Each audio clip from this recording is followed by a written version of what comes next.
Bismillahirrahmanirrahim. Assalamualaikum warahmatullahi wabarakatuh.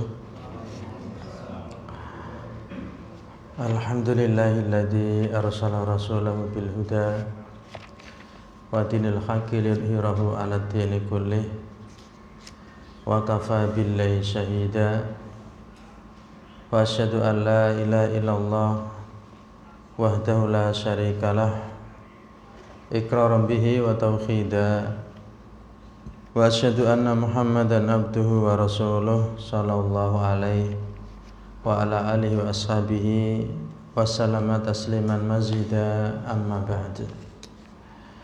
Ikhwan fiddin rahimakumullah.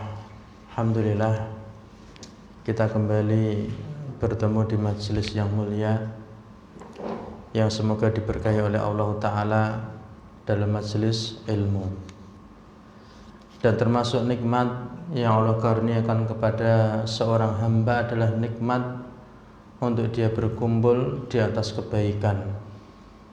Kemudian dia memiliki antusias, semangat dalam kebaikan itu. Dan ia berusaha mempertahankan serta membela kebaikan itu. Kita mengenal dalam Islam yang namanya prinsip al-wala wal bara. Seorang berwala, loyal, membantu, menolong, mendukung. Dan ini diperuntukkan untuk mereka orang-orang yang beriman.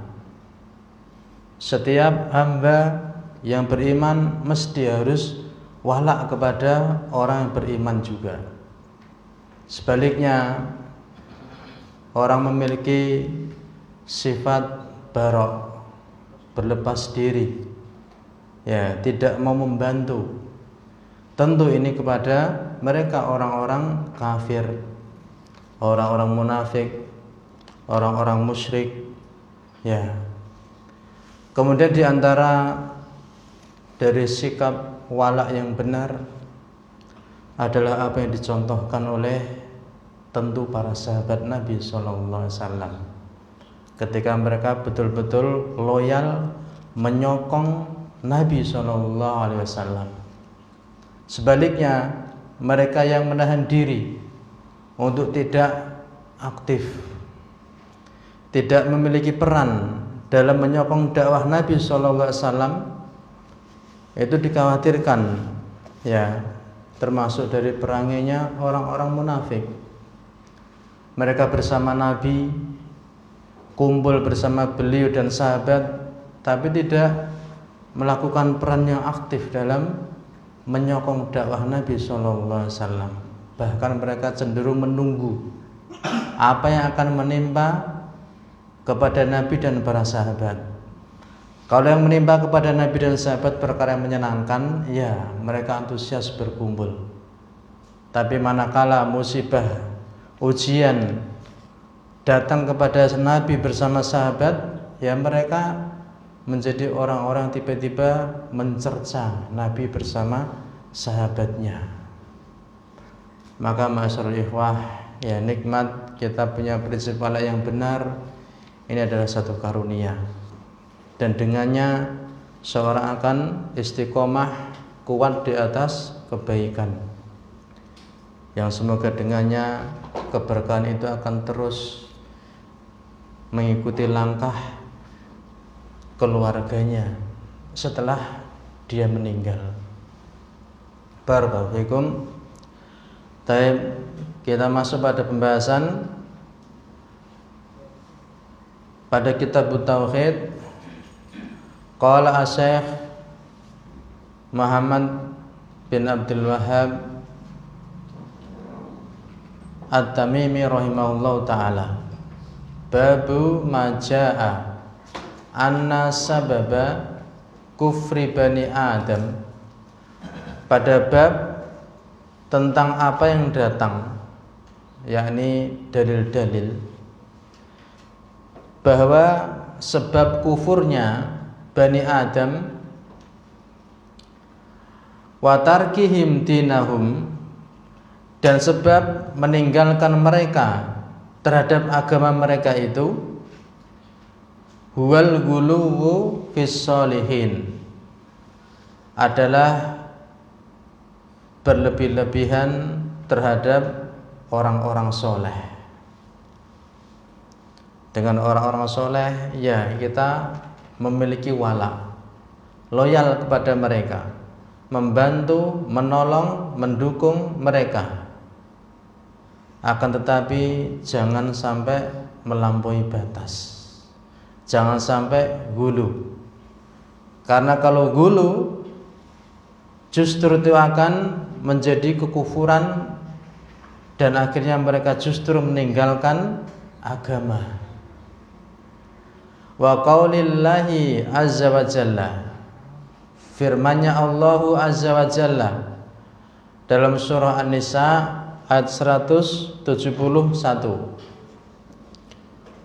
Dinukil beliau secara ringkas, ya ahlal kitab la taghlu fi dinikum.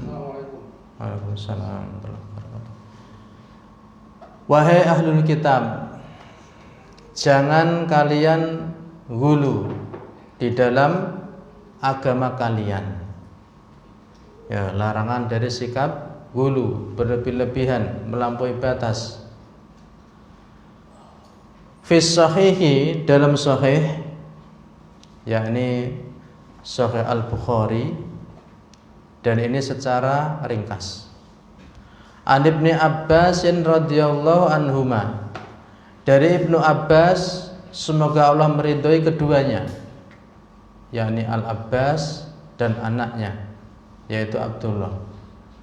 Fi qaulillahi ta'ala, Ibnu Abbas ya memberikan tafsir, ya, komentar dalam firman Allah Ta'ala terhadap surah Nuh ayat 23. Wa qalu la tadarunna alihatakum wa la tadarunna waddaw wa la suwa'aw wa la yaghutsa wa ya'uqa wa nasra. Dan mereka mengatakan, ya, yakni kaumnya Nuh alaihissalam, mengatakan jangan kalian meninggalkan sesembahan-sesembahan kalian. Ya, jangan kalian tinggalkan ya Allah Ta'ala yang kalian sembah itu. Tapi kemudian mereka menambahi wala tadarunna wadda, dan jangan sekali-kali kalian meninggalkan wad. Jangan pula suwa, jangan pula yagus, jangan pula ya'ub, dan juga nasr. Ya, 5 nama orang soleh ya di masa itu, dan kesolehan mereka ya terkenal, juga memiliki pengikut. Ya.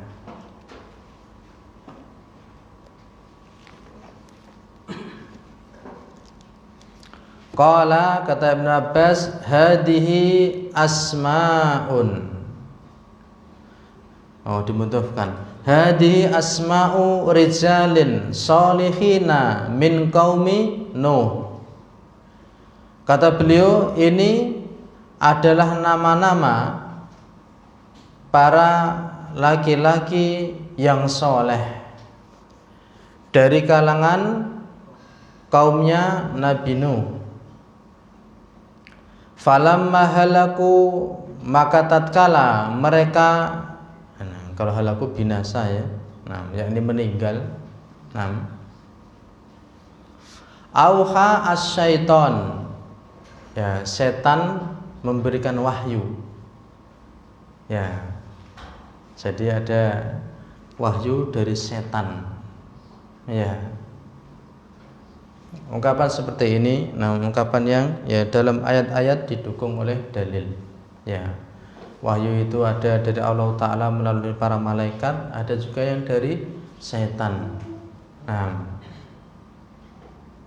Seorang nabi palsu, ya, yang mengklaim dia nabi, ya, dan itu iparnya Ibnu Umar. Ya, Ketika dia memiliki banyak pengikut, kemudian semangat pengikutnya untuk membantu dia memerangi kebatilan. Yang mana yang diperangi adalah orang-orang yang terlibat dalam pembunuhan Al-Husain. Ya. Ketika memiliki banyak pengikut, ya, Ibnu Umar ditanya, apa yang turun kepada ya iparmu itu? Ya wahyu dari setan katanya. Ya. Nah, auha asyaiton, setan memberikan wahyu ila qaumihim, kepada kaumnya Nabi Nuh. Anin sibu, ya, agar membuat patung.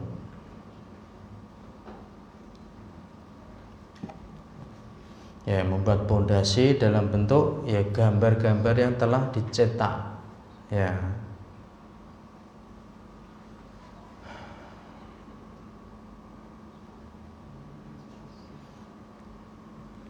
Ila majalisihim, ya, membuat patung-patung di majelis-majelis mereka. Allati kanu yajlisuna fiha ansoban, yang biasa mereka itu bermajelis, ya, dalam majelis tersebut. Ansoban, betul-betul sebuah patung, ya.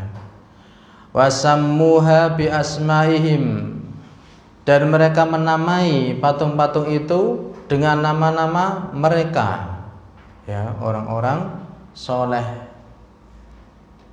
yang mereka agungkan itu, yang mereka ya muliakan. Fafa'alu, maka mereka pun melakukannya. Ya, setan berikan bisikan kepada kaumnya Nabi Nuh untuk buat itu, ya, patung orang-orang soleh itu, taruh di majelis-majelis kalian. Mereka pun mengerjakan, walam tu'bad, dan belum disembah. Artinya masih biasa. Patung itu taruh di tengah majelis mereka, ya, yakni di tempat ibadah mereka. Mereka beribadah, ya, sambil melihat patung itu untuk menyemangati ibadah mereka. Ya, ketika mereka ibadah melihat patung itu, terbetik dalam hati mereka, terkenang, ini orang soleh, ibadahnya luar biasa ini. Ya, sholat malamnya, puasanya, ya, zikirnya, ya, sehingga dengan melihat itu menyemangati ibadah mereka, sehingga itu belum disembah. Hanya dijadikan itu sebagai penyemangat, sehingga dikatakan ketika itu belum disembah. Hatta idza halaka ulaik, hingga ketika telah binasa kaum itu, wa nusyal ilmu, dan telah dilupakan ilmu, ubidat, ya, akhirnya disembah. Bagaimana bentuk penyembahannya? Ya, menganggap di patung-patung itu ada keberkahan. Mereka beribadah kepada Allah Ta'ala, juga minta kepada patung-patung itu, berharap ada padanya keberkahan padanya. Dengan mendekati patung itu, ibadah di dekatnya merasa lebih nyaman, dan ini pasti ada keberkahan dengannya.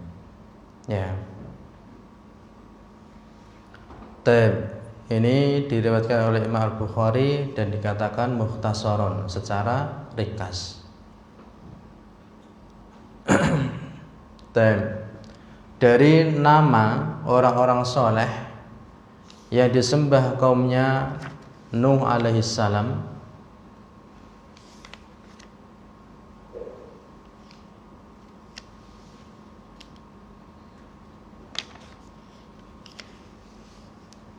patung itu masih ada, ya, dan 5 orang soleh ini termasuk dari kalangan Arab.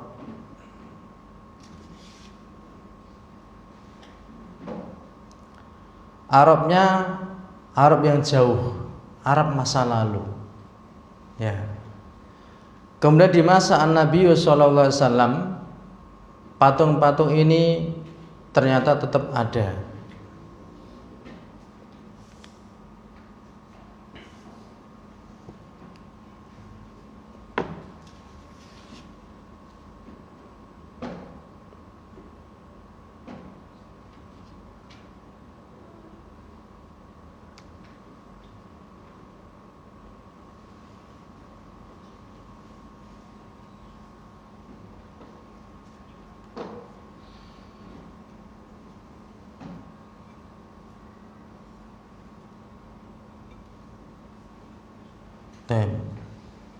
Mana rujukannya itu?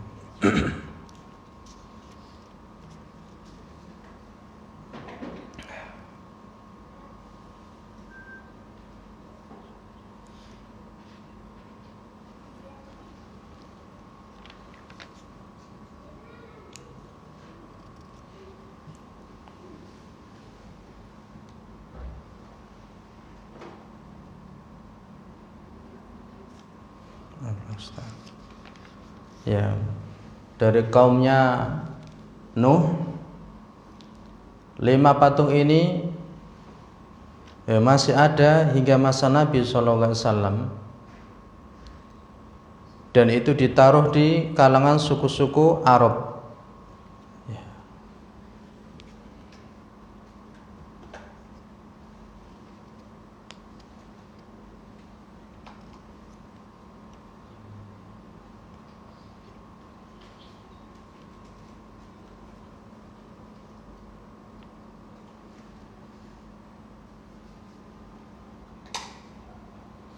Nah, apa nih? Rujukannya saya ndak hafal, gak ketemu. Nanti ya ketemu ya sampaikan. Ya, disebutkan secara komplit ya, dari 5 patung itu. Nah, di tengah suku-suku dari kalangan Arab, ya, terkhusus daerah Hijaz, ya, Mekah, kemudian Yaman, ya, kawasan Arab yang ya teranggap daerah-daerah memang di situ lahir darinya para nabi-nabi dari awal. Nah, kita lanjutkan. Wa qala Ibnul Qayyim, berkata Ibnul Qayyim rahimahullahu taala, qala ghairu wahidin minas salaf, telah berkata bukan hanya satu dari kalangan salaf, lamma matu, ya, tatkala mereka orang-orang soleh itu meninggal, mati, akafu ala kuburihim, ya, mereka pun iktikaf, ya, tawaf pada kubur-kubur mereka, ya. Summa sawwaru tamasilahum, kemudian mereka pun membuat patung, ya, tiruan-tiruan mereka ini. Summa tala alaihimul amadu fa'abaduhum, kemudian panjang waktu pada mereka, maka mereka pun menyembah, beribadah kepada mereka dari patung-patung orang soleh itu. Jadi bentuk penyembahannya itu ya seperti ini kondisinya. Menganggap ada keberkahan, iktikaf, ya, melakukan berbagai ritual ibadah di tempat itu, dan merasa itu ibadah yang paling afdal bagi mereka, ya. Wa an Umar radhiyallahu anhu, dari Umar radhiyallahu anhu, anna Rasulullah sallallahu alaihi wasallam qala, bahwa Rasulullah sallallahu alaihi wasallam beliau bersabda, la tutruni kama atratin nasara ibna Maryam, jangan kalian itu itrah, ya, itrah itu memuji secara berlebihan, al-ghuluwu fil madah, melampaui batas dalam pujian. Jangan kalian berlebih-lebihan memuji terhadapku sebagaimana orang-orang Nasrani berlebih-lebihan memuji terhadap putra Maryam. Dia putra Maryam juga anak Bapa, ya, anak Tuhan, ya. Apa pujian untuknya? Ya, juru selamat, ya, penebus dosa seluruh makhluk, ya. Jadi kalau masuk agama mereka, ya, dosanya sudah ditebus oleh ini. Innama ana abdun, sesungguhnya saja aku ini adalah hamba. Ketika mereka berlebihan dalam memujinya, yang seharusnya itu Ibnu Maryam adalah hamba, akhirnya terangkat sampai derajat ilah, ya, sesembahan. Kata Nabi, sungguhnya saja aku ini adalah abdun, hamba. Fakulu Abdullah, maka ucapkan oleh kalian hamba Allah. Wa rasuluh, sekaligus juga rasulnya. Akhrajahu Al-Bukhari dan Muslim mengeluarkannya. Pada masa dulu syahadat, ya, cukup orang mengatakan asyhadu alla ilaha illallah wa anna Muhammadan Rasulullah, ya. Kemudian, ya, ada juga lafaz asyhadu alla ilaha illallah wa asyhadu anna Muhammadan abduhu wa rasuluh. Enggak ada masalah. Mau pakai yang mana? Satu dengan yang lainnya, itu dipakai dan keduanya sah. Jangan mempermasalahkan lafaz-lafaz seperti itu, karena memang syariat datang, kemudian ulama juga menyetujui hal-hal seperti itu. Wa qala Rasulullah sallallahu alaihi wasallam, iyyakum wal ghuluwa. Iyyakum, kepada kalian. Itu ada kata yang terbuang. Iyyakum ihdar, ya, kepada kalian hati-hati, ya. Sehingga iya itu mansub, maf'ulun bih. Setelahnya ada wawu atof, al-ghuluwa diatofkan ke yang mansub tadi. Hati-hati kalian, hati-hati terhadap al-ghulu, berlebih-lebihan. Fa innama ahlaka man kana qablakum al-ghulu, sesungguhnya saja kebinasaan, ya, menimpa kepada orang-orang sebelum kalian itu karena al-ghulu, sikap melampaui batas.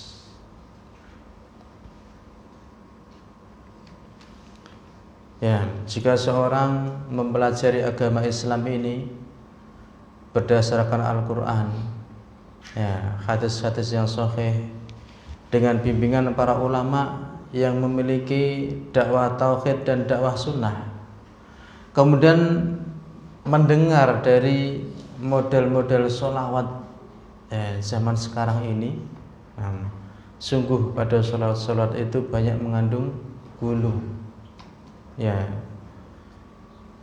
Bagi yang memiliki kedalaman dalam bidang bahasa Arab, coba jadi perhatikan itu lafaz-lafaz, ya, pujian-pujian sholawatan yang biasa kita dengar, yang mengandung banyak gulu.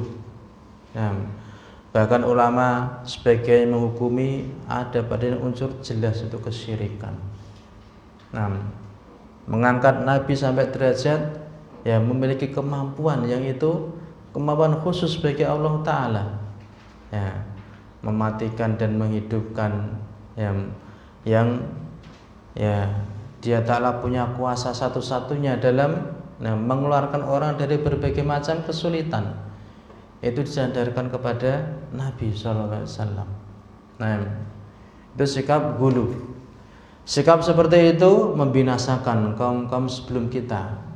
Dan itu adalah kaum-kaum yang mereka itu beragama.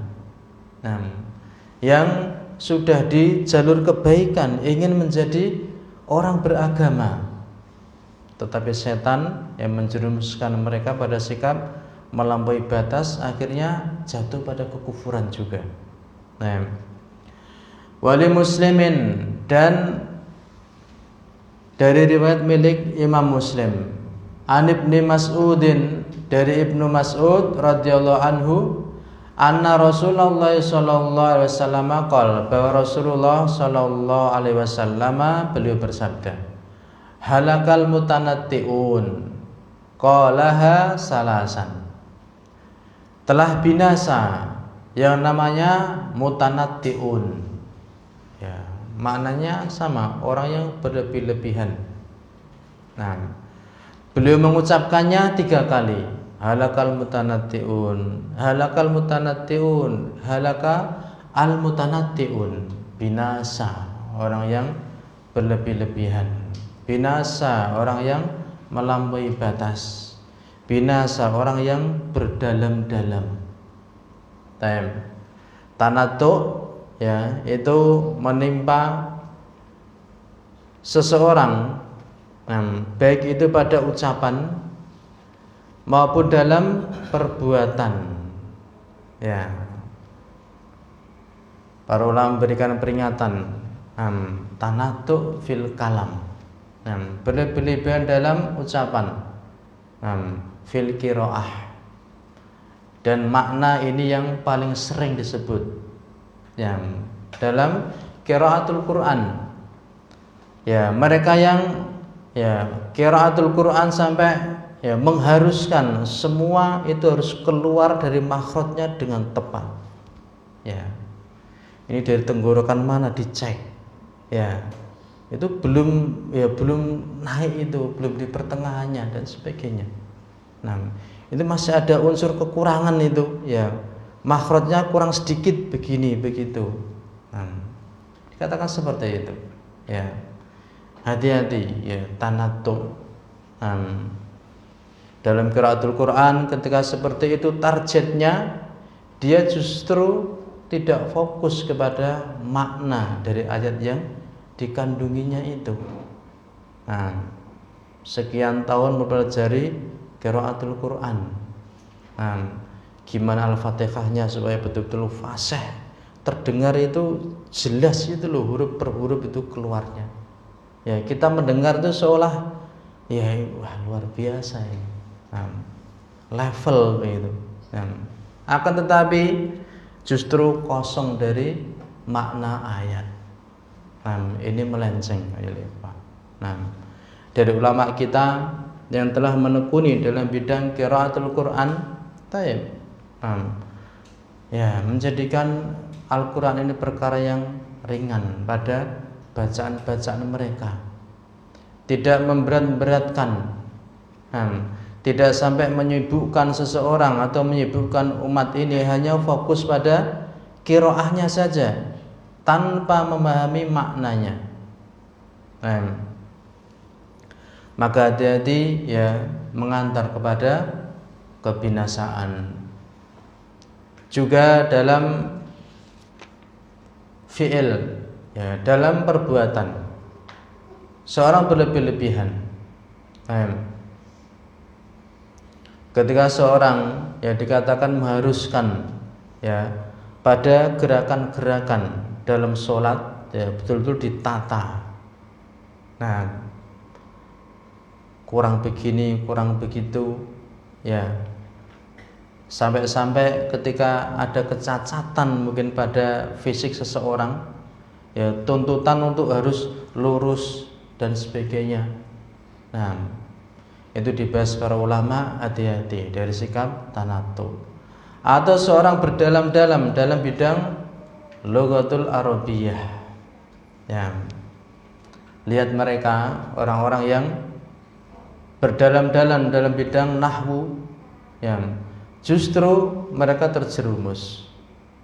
Bahkan ketika mengomentari dari kalimat la ilaha illallah justru muncul tafsir ya boleh beribadah kepada selain Allah. Nah, ini makna yang ya demikian melenceng. Bahkan dikatakan Syekh Muhammad bin Shalih Al-Utsaimin dalam bidang tafsir Quran ada yang terjerumus. Ya, dikatakan tafsir Al-Kasyf Lizzamakhsyari. Itu dikatakan kaya akan bahasa. Tapi balak dalam akidah, musibah dalam akidahnya. Berkomentar tentang berbagai macam bahasa yang terkandung dalam ayat-ayat Quran. Tapi ya ujung-ujungnya sudah penyimpangan dalam akidah. Karena berdalam-dalam.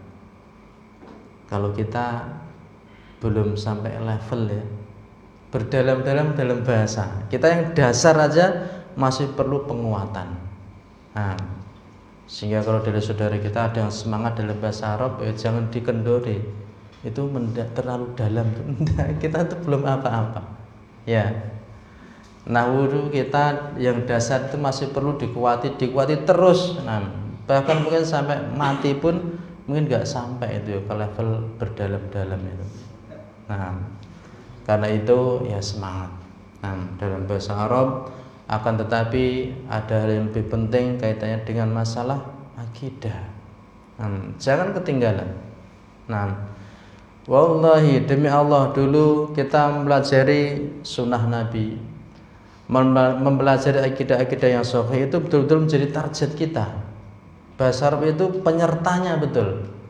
Ya, tidak mempelajari bahasa Arab kecuali pun harus belajar akidah.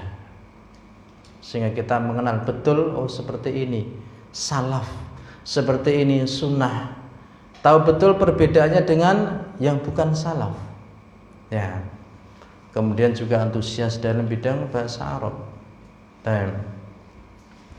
Ayol ikhwah rahimani wa rahimakumullah. Dalam masalah ibadah kita membutuhkan namanya sikap tawassut, pertengahan. Membutuhkan sikap ya i'tidal, ya sikap pertengahan. Dan itu memang harus dilandasi dengan banyak ilmu. Ya. Akan tetapi memang semuanya niat itu yang paling penting. Ya, niat dalam ibadah, niat dalam belajar, ya, sebatas kita berusaha untuk meniatkan lillahi ta'ala, alhamdulillah ya, tidak terjatuh pada hal-hal yang justru membahayakan. Tapi ketika niat sudah disusupi dengan ambisi ya untuk memimpin, ambisi untuk yang terdepan, dan itu memang dia ada niat seperti ini, jatuh pada perkara berlebih-lebihan ya itu pasti. Maka perkara keikhlasan perkara yang sangat penting, perlu untuk kita terus mengingat-ingatkan untuk semua. Dan kita lihat pada ta'liq dari Syekh Abdurrahman bin Nasir As-Sa'di rahimahullah ta'ala, babu maja'a anna sababa kufri bani Adam wa tarkihim dinahum wal ghuluwu fis shalihin. Wal ghuluwu huwa mujawazatul haddi bi an yuj'ala lis-sholihina min huquqillahil khassah bihi syai'un. Ghulu adalah melampaui batasan dengan dijadikan untuk orang-orang soleh itu, dijadikan untuk mereka dari hak-hak Allah yang khusus padanya. Menjadikan untuk orang soleh itu ya ada sesuatu hak untuk mereka dari hak-hak Allah yang khusus. Dari sini kita perlu mengetahui apa hak Allah yang khusus bagi Allah Ta'ala. Pertama tentu adalah khusus dalam peribadahan. Dia satu-satunya yang berhak untuk mendapatkan berbagai bentuk ibadah. Dia satu-satunya yang memiliki hak untuk membuat syariat. Ya, apapun dari bentuk amal soleh yang itu adalah sarana untuk kita mendapatkan pahala dari Allah Ta'ala, itu dari Allah Ta'ala semata. Jangan seorang membuat-buat. Ya, orang ketika tidak paham dalam masalah ini, antusias membuat-buat cara untuk amal soleh. Ya, adzan tidak merujuk bagaimana Nabi mengajari adzan kepada kita. Ditambahi sebelum takbir, ya, orang berta'awud, basmalah, bersolawat, ya, macam-macam. Baru kemudian takbir, ya. Padahal dia kalau nambah dalam takbir itu sendiri gak berani. Ketika lafaz adzan Allahu Akbar, Allahu Akbar, apakah enak kalau diberi Allahu Akbar kabira misalkan begitu, atau Allahu Ta'ala Akbar gitu, ya, itu tidak nyaman, gak berani. Tapi kenapa? Justru yang banyak tambahnya itu malah enak saja mereka sisipkan di situ.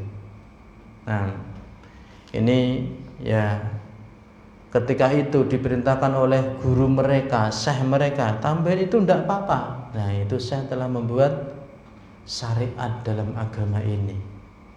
Itu sungguh satu pelanggaran berat. Tapi orang biasa menganggap itu ringan. Itu kan bagus Pak Ustaz. Selesai adzan, ya begitu lagi. Ya, kenapa sih Pak harus seperti itu? Lah ini kan orang memberitahu orang bahwa sudah adzan itu. Itu namanya jenengan mengada-ngada. Siapa yang mengatakan dengan sholawatan setelah adzan itu ya menjadi simbol pemberitahuan bahwa sudah adzan? Ungkapan ulama siapa coba? Itu kalau mau kita ajak ilmiah ya, pelan-pelan itu di kitab mana Pak kalau ada itu? Kalau ternyata hanya ucapan seorang kiai, siapa kiainya? Ya, karena dalam urusan agama itu urusan yang sakral. Tunjukkan bahwa itu perkara sakral, nggak boleh orang sembarangan komentar. Apa yang khusus bagi Allah Ta'ala itu tidak boleh disematkan, diberikan kepada makhluk siapapun dia. Kalau diberikan padanya itu hulu kepada orang soleh itu.